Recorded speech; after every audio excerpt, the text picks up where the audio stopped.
நாளைக்கு போய்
சக்தியின் சூரத்தை தாரை வெற்றி வேல் வேலை தாரை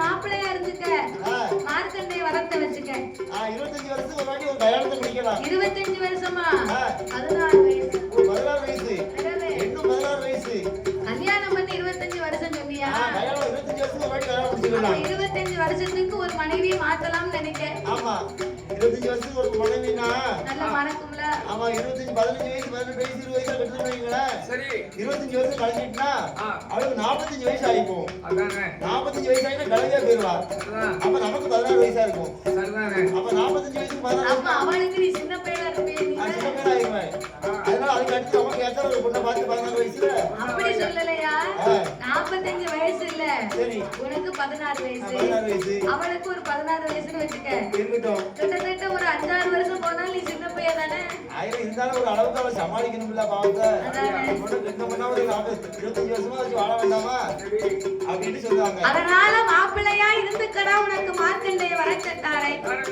அந்த வரமும் எனக்கு வேண்டாம் ஐயா அப்ப யமலோகத்தை வச்சுக்கிட்டியா உனக்கு எதுக்கு யமலோகத்தை நமக்கு வேண்டவே வேண்டாம் எங்க பார்த்து போகலாம் எங்கதான் யமலோகம் இருக்கு எங்க போனா எல்லாரும் பயப்படுதா அங்கதான் யமலோகம் இருக்கு திரும்பி வரமாட்டோம்னு ஒரு பயம் எங்க போனா திரும்பி வரமாட்டான் சரி அதனால அப்ப அந்த வரமும் வேண்டாம்னா என் கைலாசத்தை வச்சுக்க என் கடவுளோட பட்டத்தை வச்சுக்க எந்த பட்டம்னாலும் கூட கடவுள் பட்டம் தேவையில்லை ஏன் தேவையில்ல எத்தனை பேர் பேசுறாங்க தெரியுமா எப்படி பேசினா சந்தோஷம் இருந்தா சாமியா சிவசிவா நமச்சிவாயம் எப்படி சொல்லுவாங்க சாமி காணாதும்பாங்க சங்கடப்பட்டா கஷ்டப்பட்டோம்னா சங்கடப்பட்டா சாமியை கும்பிடுவாங்க சந்தோஷப்பட்டா டிவியை போட்டு தாய்மார்கள் நாடகத்தை பார்ப்பாங்க ஆமா அவ்வளவுதான் கஷ்டம் வந்தா நம்ம தெய்வத்தான பேசும் கடவுள் எதுக்காக நமக்கு கஷ்டத்தை கொடுக்கிறார் தெரியுமா மானிட மக்களுக்கெல்லாம் ஒரு கஷ்டம் கவலையை கொடுத்தா தான் கடவுளே நம்ம வந்து கும்பிடுவான் கஷ்டம் கவலை இல்லைன்னு வைங்க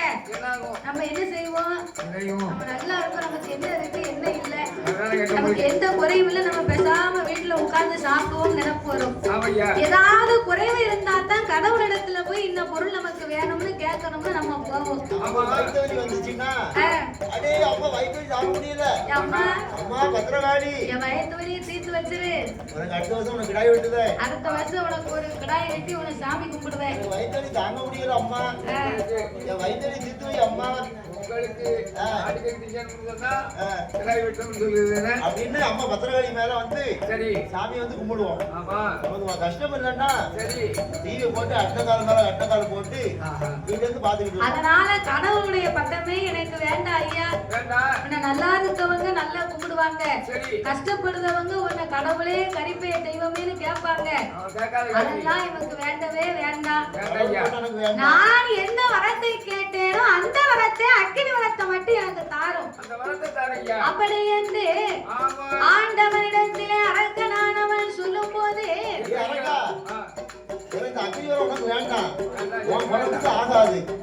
உன் குணத்துக்கு ஆகாது ஒரு பக்கம். ஏற்கனவே சித்திரை மாசம் சிறந்த பெருங்காற்று. பெருங்காற்று. இந்த அக்னி வரத்தை நான் உனக்கு கொடுக்கணும்னு வச்சுக்கோ, பகவான் கொடுக்கணும்னு வச்சுக்கோ. சரி நீ வாங்கி வச்சுக்கிட்டு மடியில வச்சுட்டு மேல பார்த்து நடந்து போவ. போனேன்னு சொன்னா மெதுவா போனா தப்பிச்ச. சரி கொஞ்சம் வேகமா போனோம்னு வச்சுக்கோ, ஏன் ஆஹா அந்த அடி வயித்துல இருக்க அக்னி